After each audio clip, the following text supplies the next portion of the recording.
The rainy season is almost here and the fire ants are back in full force, so we're going to take advantage of the springtime weather and show you guys everything that's been popping off of the property right now. So welcome back to the channel, you guys, and me pretending that I know what I'm doing.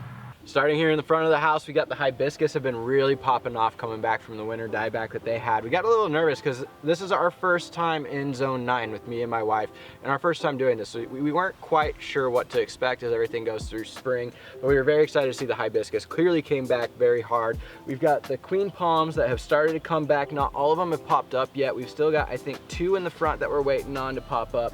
But the birds of paradise have also been coming back really well. So that's fantastic to see. Here behind me, we have the trees that are the beginning of the entrance to the kitchen garden. Right here next to me, we have a cherry of the Rio Grande down here.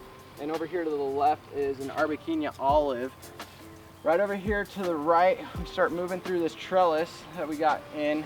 This one, we've got some of the plants have started coming in pretty good down here. Right here we have our trellis going up for our grapes that you can see right here that have been coming in.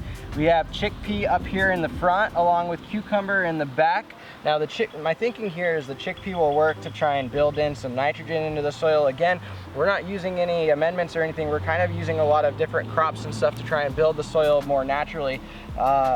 That was just kind of our game plan, and it seems like that's kind of going to be everybody's game plan right now with the fertilizer shortages and everything that they're talking about at the moment.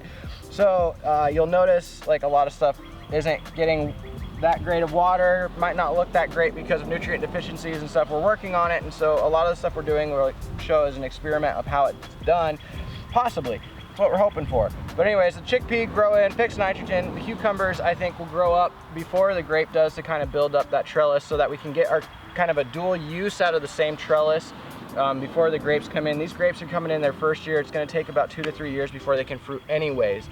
So in the meantime, we can at least get some food off of these trellises with the cucumbers. For these cucumbers that I have, I only had a pickling kind. I forget exactly which one, but we'll grow them up for pickles. My wife loves them, especially deep fried. And oh yeah, the sweet almond. Okay, so this one's actually, I think it's a native here to Florida, but this is sweet almond. It's a pollinator. It doesn't look that great. There's some things going on here with this one. So this one was actually at my parents' house. They didn't know what it was. They just wanted it gone. And I know that it's a pollinator that works really well out here. And so I grabbed it. It smells really good. But when I went to try and dig it out of the ground, the root system was a little weird and stuff. And it was in between other trees and things. And so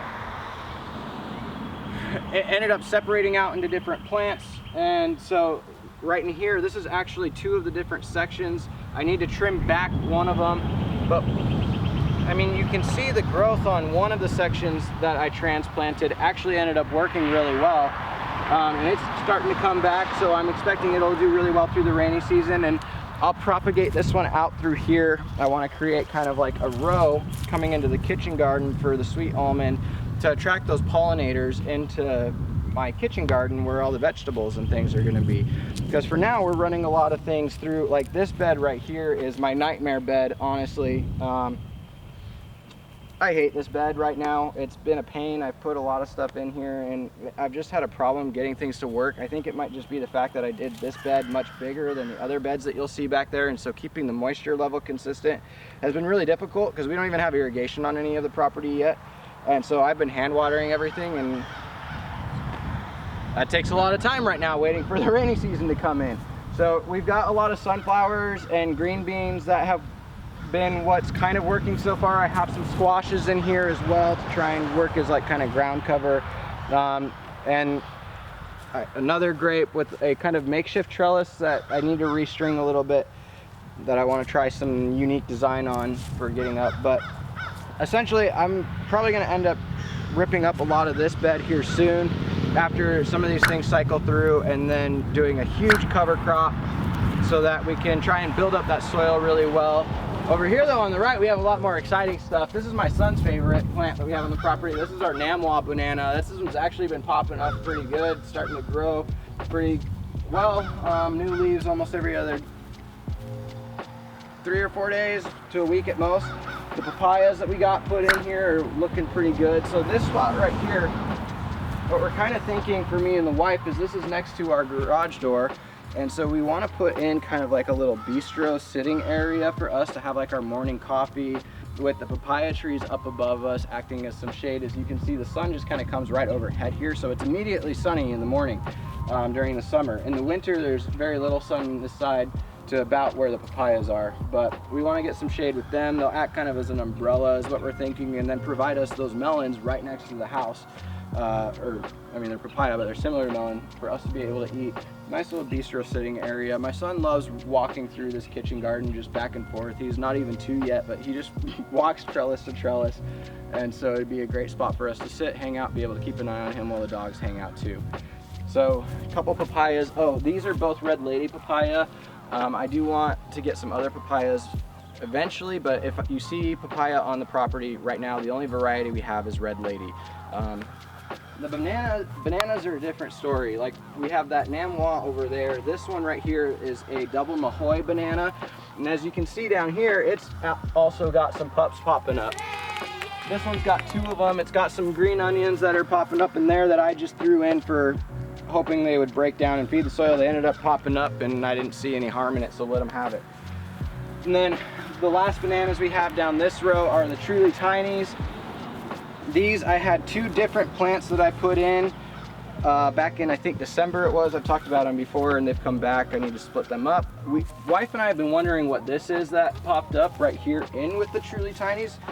We couldn't figure it out for a while, and then we realized that I threw a cantaloupe in here at one point just to help feed the soil, like we did with some of the other bananas we've talked about in other videos, and it ended up obviously sprouting. So we have cantaloupe in another spot we weren't expecting it, which was a cool plus. Down here we have the different rows that we've done for vegetables. I'll just kind of run you guys through them. Some are looking better than others. Right here is kind of our salsa bed. So I have onions, peppers, I've got hot peppers on this side, sweet peppers on this side that are working on sprouting up, and then black beans running through the middle to help, again, build that nitrogen as well in the soil, hopefully. Rose bush right there, that's not in bloom at the moment. And this bed right here is our eggplant, chickpea, and sunflower. I believe it's a Italian white sunflower in this bed, if I remember correctly. This bed over here, again, sunflower and chickpea, but we added in melons on this one. So we've got 3 mounds through here. And the first mound you'll see is, it's a yellow flesh watermelon. I think it's like Moon and Stars watermelon. You'll see it on the leaves that the flesh is actually going to kind of be similar, because on the leaves they have these really cool yellow spots on them. And so the flesh of the watermelon is actually yellow on the inside, and on the outside it's like dark blue, purple, looks like the galaxy with yellow spots look like suns and stuff. It's pretty cool. I'm excited to show you guys that fruit once it sprouts. I'm glad that these ones finally sprouted. I tried to get some seeds in the ground earlier. That's why these ones are smaller than the cantaloupe and the regular red watermelon in the back. The cantaloupe's in the middle. And these ones took a little bit longer to sprout because I tried some seeds, they didn't work, and so I had to retry and do it again. And now I've got quite a few of the plants instead of just one like the other ones. And then moving down here, we have our greens bed. This one I have okra running down on the lines. Those are the bigger plants that you're seeing. And then the smaller stuff, I had a bag of microgreen seeds for like a spicy salad mix that had like mustard greens, kale, cabbage, arugula, and a few other things that I just decided to spread out through this bed. The okra will eventually work to help shade in or provide shade for the leafier greens that need it. And you can kind of see how that's an important difference as we move down this bed, because actually ended up working well for this video to showcase. But in this side of the bed, you have this one where it gets full sun all day long. This side of the bed almost never gets shade. Whereas back here, this area is normally in much more kind of what we'd call dappled light, where you're seeing like there are spots of light coming through the tree, but it's not full lighting and it's not full shade either. You gotta mix, it's called dapple lighting, and the leafy greens are growing much better back in here. And so that's one thing that I've been noticing is as the sun's been moving, we're getting used to the property and stuff. I'll tweak some of the stuff. I've got more leafy greens in the tomato bed back there. The tomatoes have been doing good. To interplant with the tomatoes is another one. We're just trying straight build soil in it. I've got pinto beans and sunflowers in this one. And I want to say this is like a velvet queen or some type of red sunflower, because I'm pretty sure this rose is This rose is a white rose. It's not blooming right now. None of the roses are blooming right now except the one red rose right there. So I think we got white rose with red sunflowers in here for this season. And then again, another grape trellis with the cucumbers, chickpeas. And then we'll move down here and show you guys some of the trees. Some of the trees back in here, we've been struggling because as springs come on, we would have expected them to kick off a little higher on growth, but of course the oak started sprouting its leaves, and so I've been having to clean up a lot of the branches on the oak that were overgrown to try and bring some more light into this area, and stuff starting to come in a little bit better now. This is the pink lemon right here. Hasn't been looking as great. It's kind of been holding on. I took a lot of the fruit off of it that was fruiting earlier in the spring, and so now I'm hoping that the reason I'm not seeing anything is because now that I got the fruit off of it, it's not growing anything there anymore. Now everything's going down to the roots, and it'll be a healthy plant for the long term. The ponderosa lemon right here is just hanging out. We got Persian lime right here. Some of the trees might be hard to see because of the fact that a lot of the stuff is growing pretty heavy, and I need to come in and weed. It's Florida, you guys. It's just non-stop keeping up with stuff that's overgrown, and I came into a property that was already overgrown, so it's a process, and it's a big chore. So back here we have our grapefruit. We have a Sangranelli blood orange back here. This is the one that I'm really struggling to get light to. In all honesty, I've been trying to clean up a lot of these branches, and I just couldn't get it to anything. I got it to the grapefruit, I got it to the lime throughout different parts of the day, but the blood orange has been a pain in my ass, and I'm starting to realize that I think I can get some light to it by coming over for the later afternoon portion of the day and cleaning up some of the tall branches on this side. So that's what I'm going to do next. Right down here we have our tomato, carrot, and greens bed. Again, the greens haven't been popping up too much. They're pretty hard to see at the moment, but they are coming in. I just threw the seed mix into this bed to try and add it in. I've had a lot of problems with these beds, you guys, because of the fact that, one, they're in the ground, and so I'm working with just pretty much native soil, but also we've got a lot of pests on the property. We got squirrels, rabbits, things like that, and the vegetable garden area has gotten hit like crazy with the squirrels. They just dig up a lot of the seeds. They dug up plants. I've had them dig up even the jackfruit that I put into the ground because they're small jackfruit seedlings that I sprouted out myself. You know, we've lost some plants, and it's unfortunate. A fence would really be nice, but we're working with what we got, and that's all we can do. This is our corn, black bean, and squash bed. The corn, I don't think it's worked as well as I would like it to in this bed, honestly. This is a sweet corn. I've got some more corn that I'm going to try later again in the year. This area gets too much shade and stuff too, so I want to move the corn to a different bed that'll get more sun, now that I'm seeing things differently. The compost bin in the back over here doing pretty good, still breaking stuff up. We have the jaboticaba right over here. She's been doing real good, hanging on. Miracleberry in the back. Like I said, we've got some jackfruit running in a line through this wood line that I'm using to kind of protect the jackfruit while they're small, and along with things like some coffee, the miracleberry, a few other plants like that, passion fruits. We have some moringa right here and right over there. This moringa right here, I had a bad incident with. Came out one day after a storm and it snapped, and so I ended up pruning it back. I've got a bunch of different cuttings that I took. They might not work for rooting out, but I'm going to try them anyways. And already you can see right here that it's starting to come back with some new growth. So hopefully it'll establish itself in real well, because I mean, it was a new plant. We don't want to lose it. Starfruit right here, doing pretty good. I took the stake off it recently, try and get it used to hanging out on its own. It's not getting too hard with wind, but clearly, you know, watering has been an issue. Yeah, it's like I take one day off of watering and stuff. It's just like, I hate you. I mean, same with the moringa right here. This one's leaned over a little bit. I might have to restake this one up just because of the wind pattern kind of comes this way at it from what I've noticed, and it seems to get pushed over a little bit with it being so tall and brand new into the ground. The Nagumi kumquat has been kind of a nightmare for me. It like just keeps fruiting and keeps growing in weird ways that keep making it lopsided, and I keep trying to get it to come this way, so I'm just gonna have to keep playing with it. But there you go, those are the trees in the kitchen garden area. Right, so that pretty much covers it for this area. Lots of things going on in here. Like I said, we got lots of stuff that isn't working, some things that are working. So we're making tweaks here and there as we need to, trying to build up that soil and get things working as best as we can to feed our family. Lots of different vegetables, different types of trees, moringa, starfruit, jackfruit, jaboticaba, different types of citruses, coffee even. So we'll keep playing with these things, get the lights in here, keep working towards getting that irrigation. The rain season's coming soon, so everything will be popping off and looking much happier as soon as that gets going. That's enough for this kitchen garden area. Let's go walk through over to what I call Guava Lane.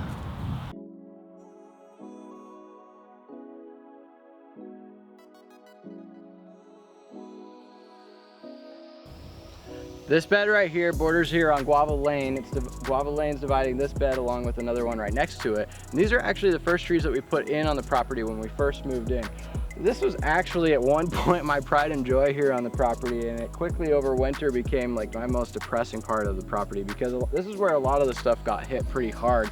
You know, we spent a lot of the time over the summer and late fall trying to put this together and getting this bed looking really clean, and as you can see right now, it's kind of overgrown. A lot of the stuff died back pretty heavily and has been having to regrow, and so I've honestly been kind of neglecting this bed a little bit, as it just made me kind of bummed out seeing everything die back so hard. But everything has been coming back pretty well now at this point, and so it's starting to get me excited again. And so we've got different kinds of things in here. We've got some green tea, we've got some, or not green tea, black tea, whatever, Camellia sinensis. We got your tea plant right here. We've also got a couple coffees down in here. Those ones are struggling to come back from the winter.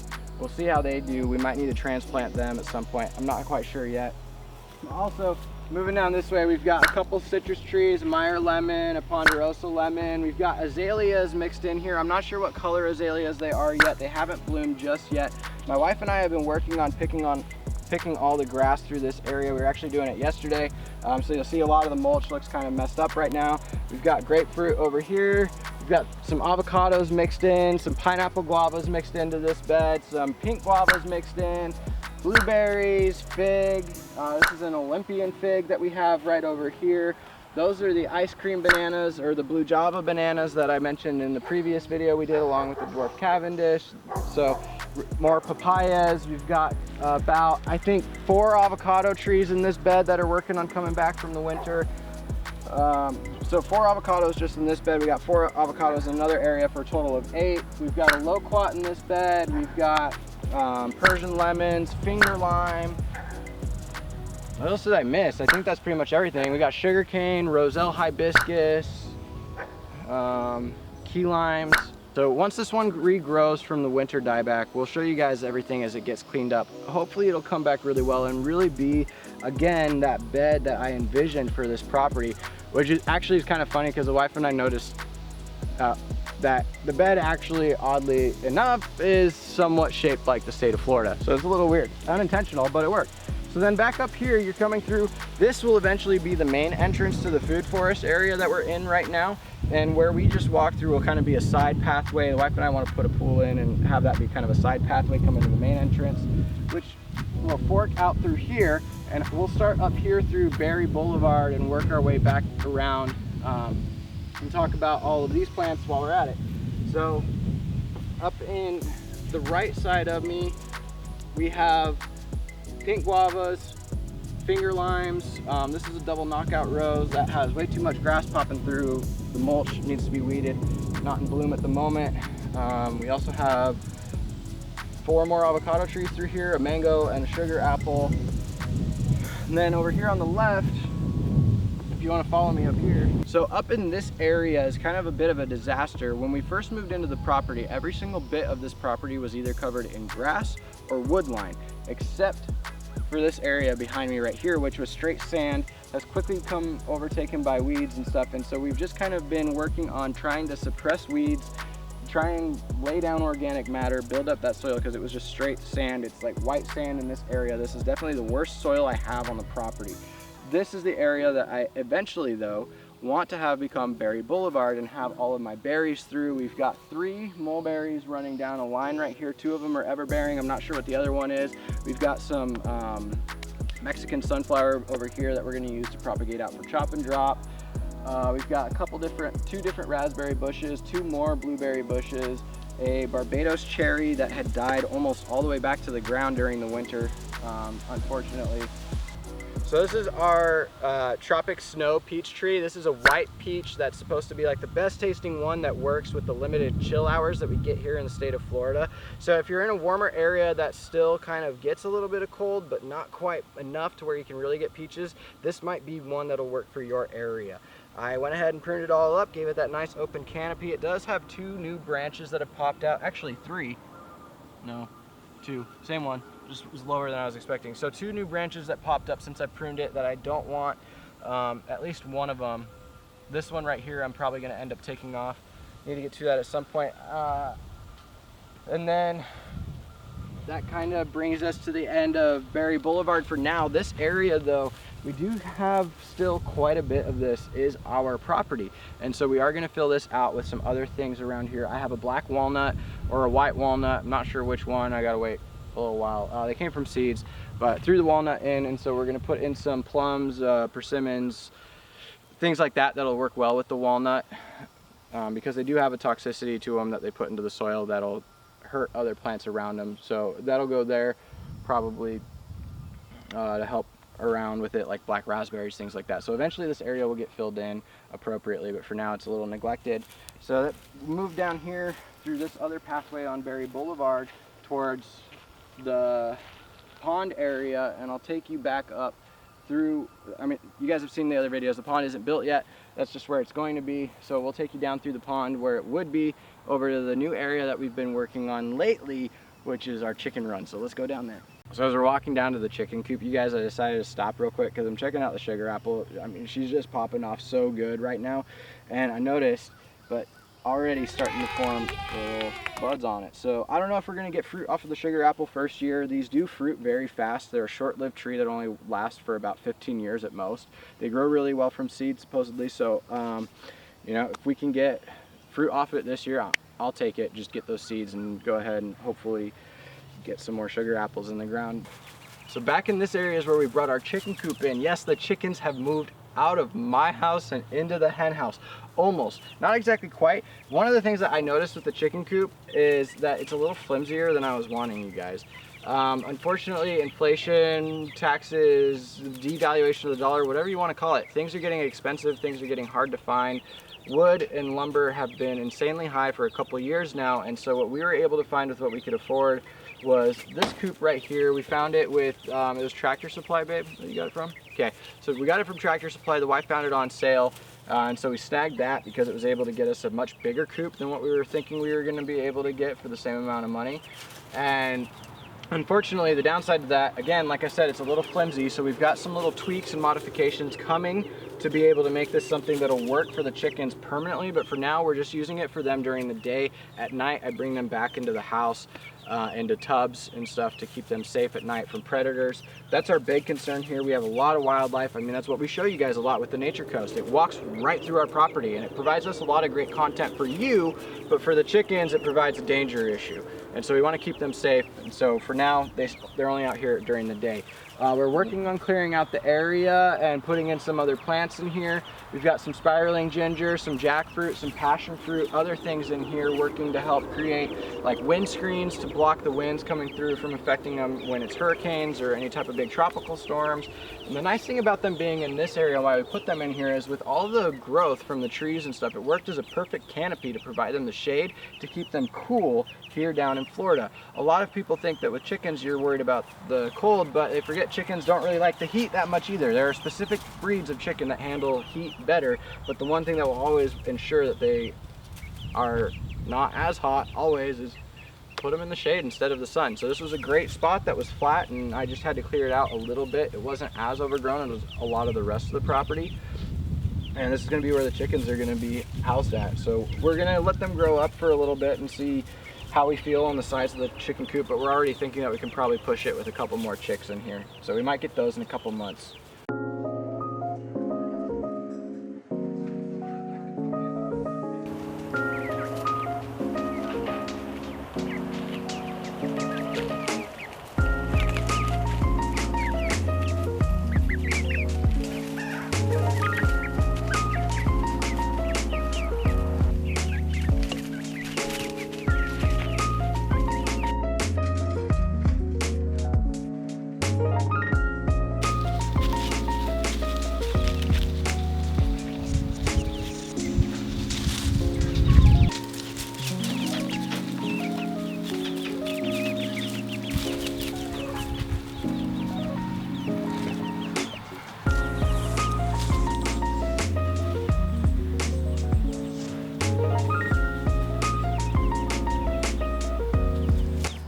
It's so much fun having the chickens out here now, you guys. The Chihuahua, Snoop, absolutely loves them. He hangs out here with them almost all day long. The Silkies, the little white puffballs, they're actually really friendly, and they actually like hanging out with him too. They'll chill right by the fence, just staring right back at him.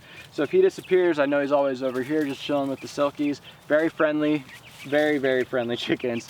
Anyways, you guys, thank you so much for watching. We're looking forward to having everything pop off really heavy through the rainy season to give you guys some more stuff to show than what we got right now, and seeing how everything develops. You know, there's a lot of stuff going on with people concerned about how they're gonna eat and things and feed their plants that they have, if they even are starting to garden, because of fertilizer shortages and stuff. And so it's kind of cool to us because we're doing this just as the way that this is how we're doing it. And maybe now, hopefully, it'll help serve as an example of some things to do and not to do for people in dire situations or maybe stressing out right now. So anyways, hold to it. Remember, just grow more food no matter where you're at. Just always grow more food. That's it. That's the end of the video. Catch us next time. Walnut out.